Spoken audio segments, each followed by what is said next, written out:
Before you pick up one of Martin Walker's new books, both featuring the internationally acclaimed Bruno, Chief of Police, and the romantic area of southwestern France known as the Perigord. This is life in the Perigord. It's very old-fashioned in a way, very simple in a way, and yet extremely sweet. Make sure you have a stocked refrigerator and an updated passport, because Martin's writing will make you want to cook like Bruno and book a trip to France. So come along, folks, you'll really enjoy it. It's really no surprise why this former international journalist is an esteemed member of several French brotherhoods, touting the culinary treasures of the Perigord region. They take their food seriously, and they've done so for a long time. All of that is on full display in his cookbook featuring Bruno's favorite dishes, prepared in Martin's Perigord home. There's one particular photograph where I am looking enchanted with joy because the tarte tatin I had made had just come out perfectly.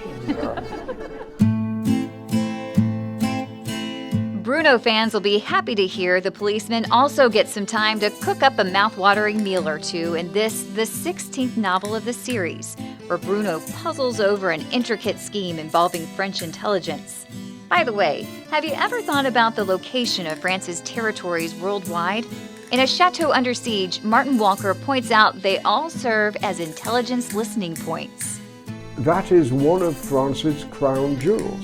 It's made the French alliance very useful indeed to the American allies, the British allies, and so on. So the French try and keep quiet about this, but I decided to come clean about it. Any guesses where the headquarters for the French intelligence organization is located? Yes, the Perigord. Just about half an hour's drive from where I live. The novel and this conversation is filled with that kind of intriguing information. I just have great fun putting all of these bits together and throwing in Bruno and lots of food and wine. That entertains to the very end when Martin delivers a special treat 3 years in the making. Promise made, promise kept.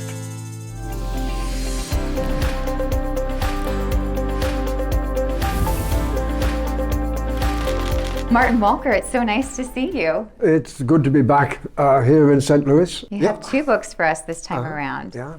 We talked last time a little bit about the cookbook, but at the time it was only in Germany. Yeah. So now it's here. We don't have to know German to know your recipes, which is nice. So we're going to talk today about both Bruno's cookbook and your latest Bruno novel, A Chateau Under Siege. Should we start with A Chateau Under Siege? We're in your hands. Let's do that. So if you could, for those who haven't had a chance to get your hands on this just yet, could you tell us a little bit about what A Chateau Under Siege is about? So the story begins, or the novel begins, with the reenactment of quite an important battle in the 300 years long war between the English and the French. Because the English were running Aquitaine from the 1150s until the 1450s.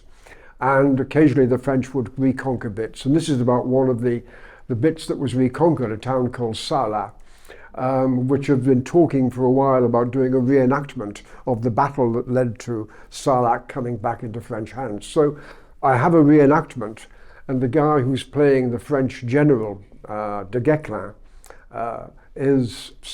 seems to be badly wounded in the course of this reenactment.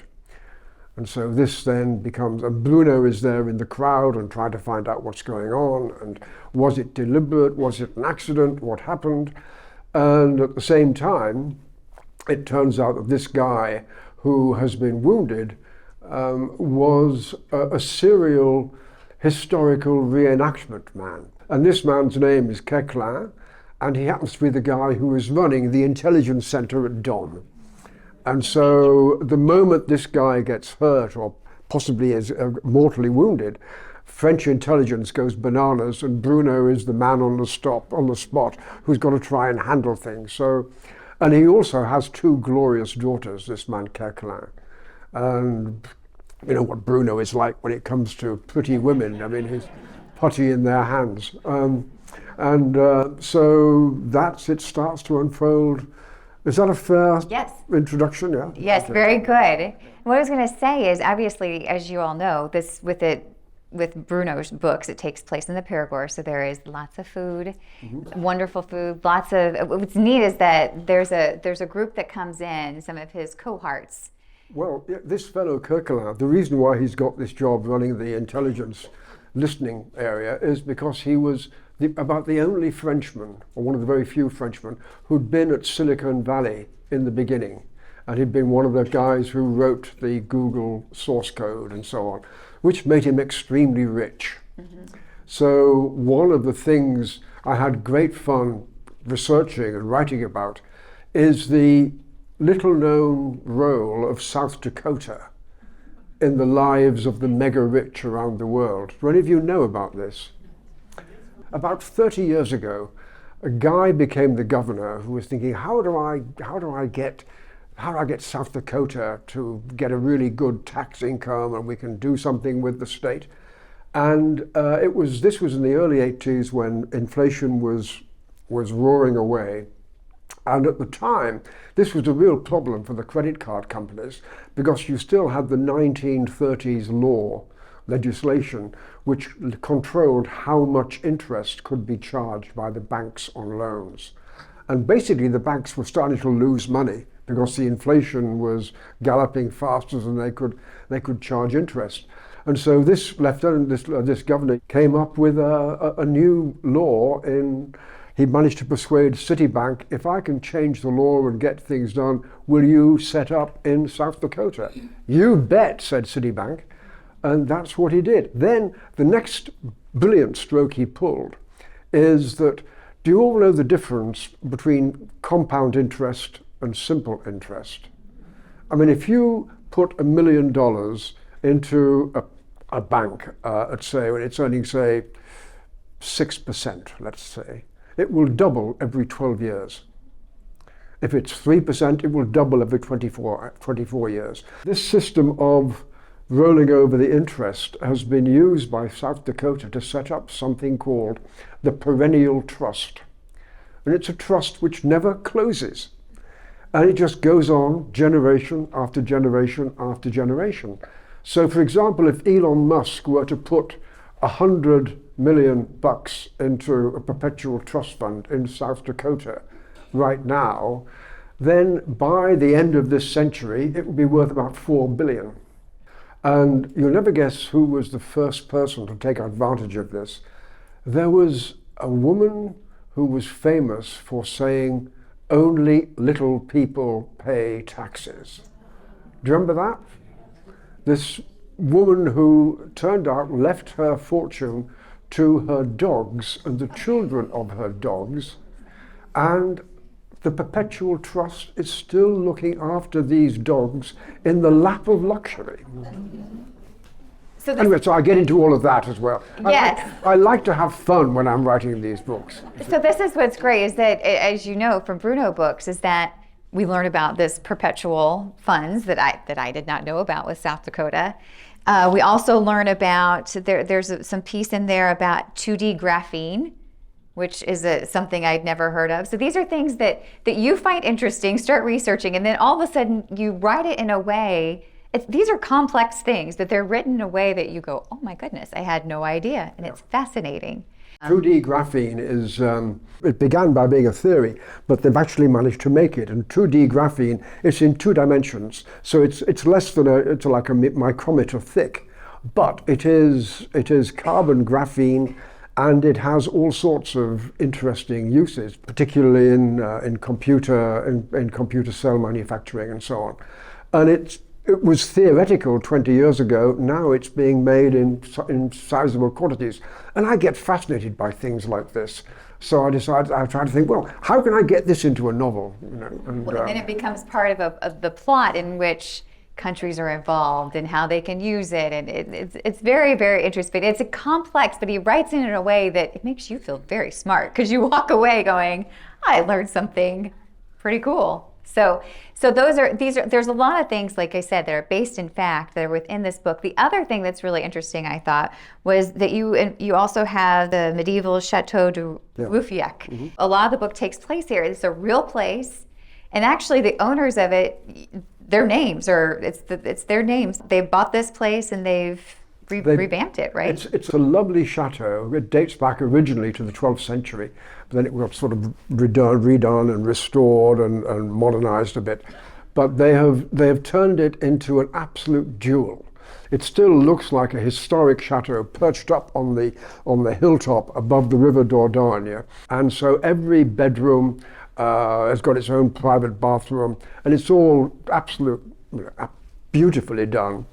And then the great library, which is where a certain American called Thomas Jefferson would sit and write letters when he was staying there, when he was ambassador to France back in the late 18th century. So it's just full of history, and it's now been turned into a kind of a luxurious hotel and available for rental and so on to very wealthy people. But these friends of mine, they've done a wonderful job of restoring it. And so I asked them, look, I'd love to write about this, do you mind? I said, oh, please do.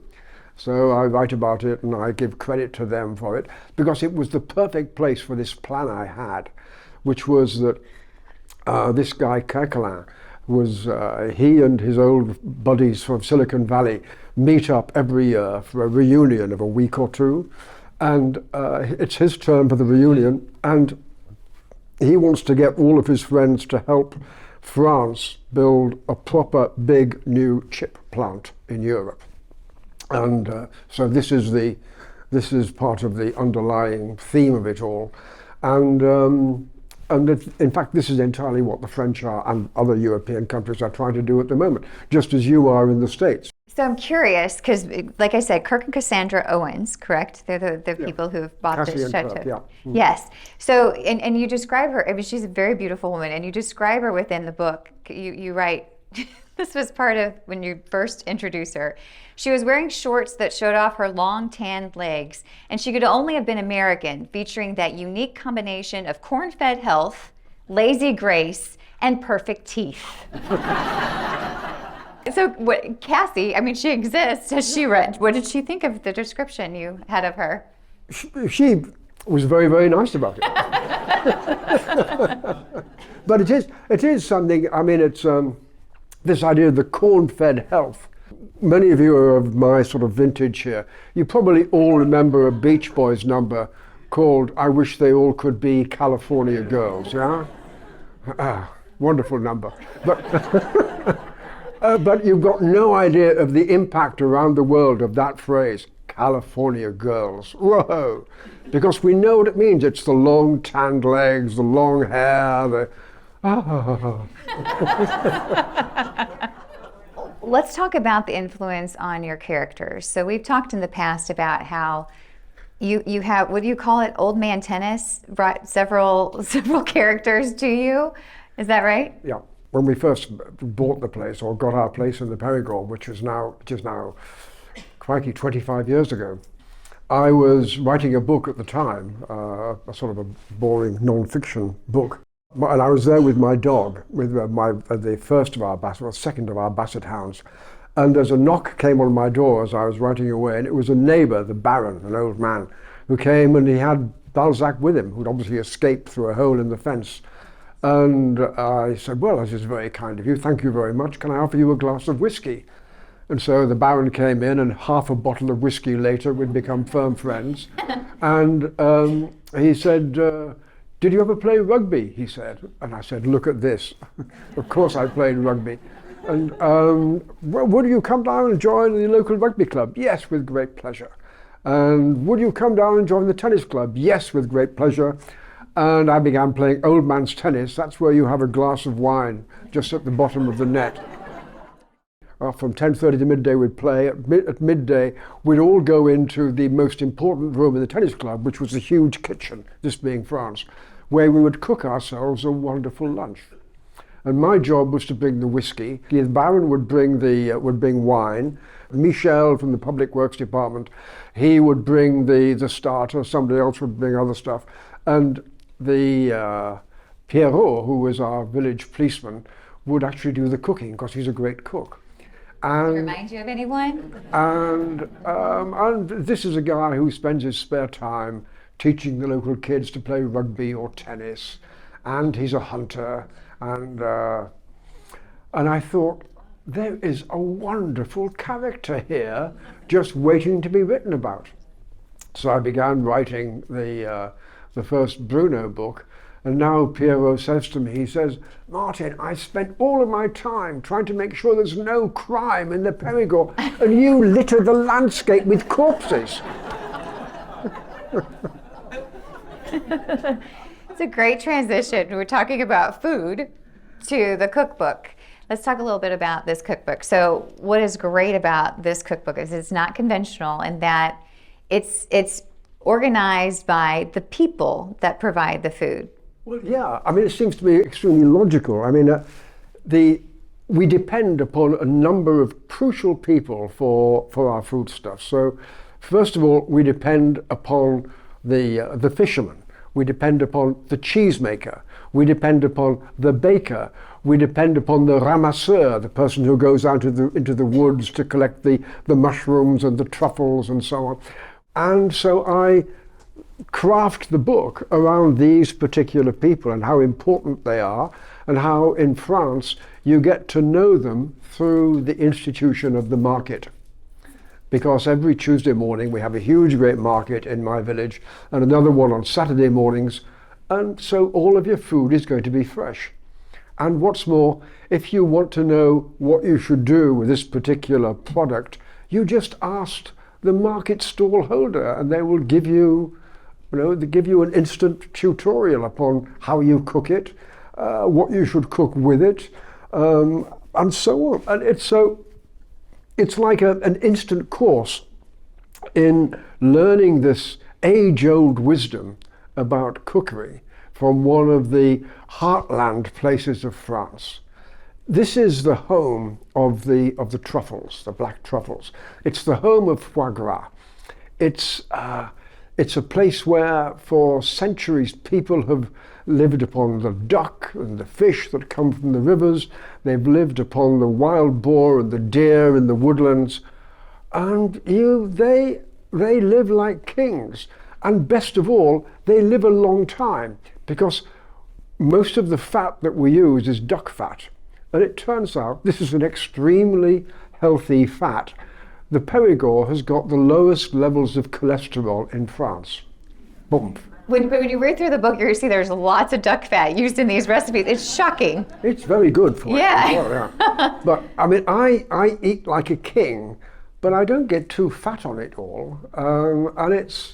I just think I won the lottery when my wife decided we were going to get this place in the Perigord, because I've learned so much about food, about cooking, about the enjoyment of cooking for friends, cooking with friends. You and your bride of 45 years. 45 years. Yeah.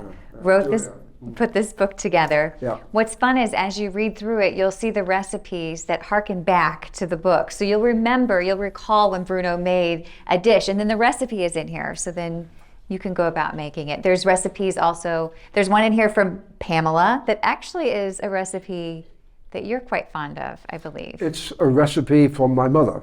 It's a Scottish fish pie.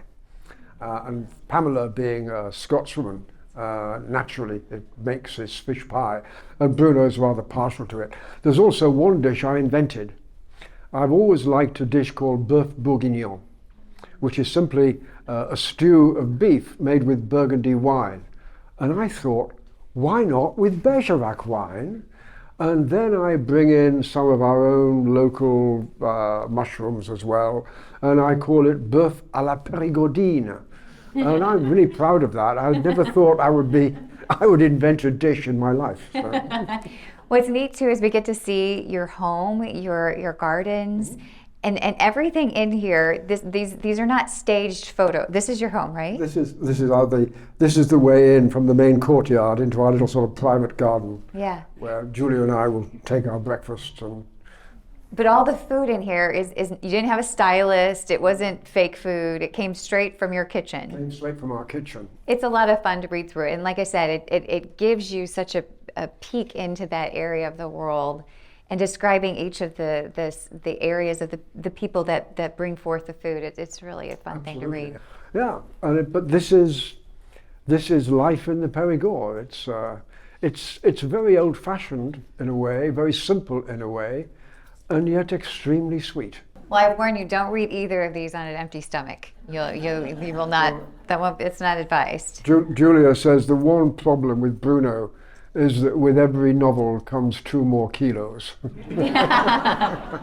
The last time we spoke, you said, the next time I see you in person in St. Louis, do you recall what you said, what you promised you would do for us? It's been some time. You've had a few sleeps.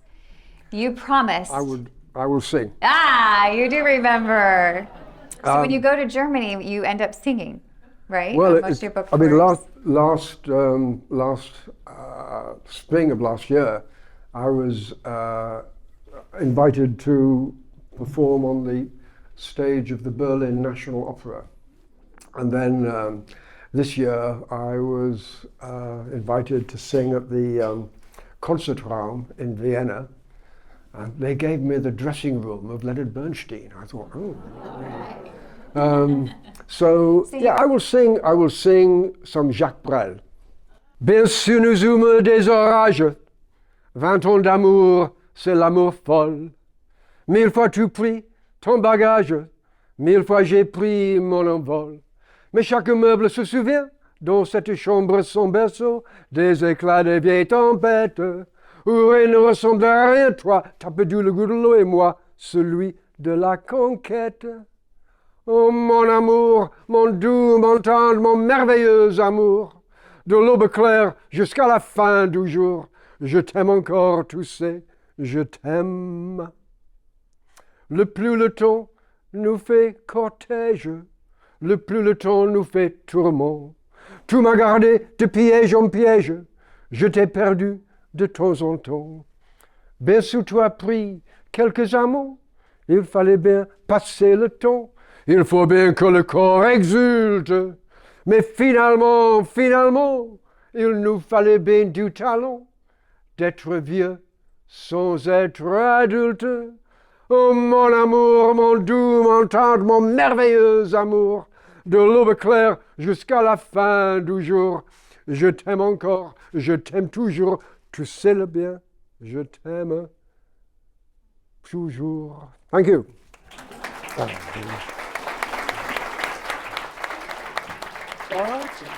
you. Thank you so much.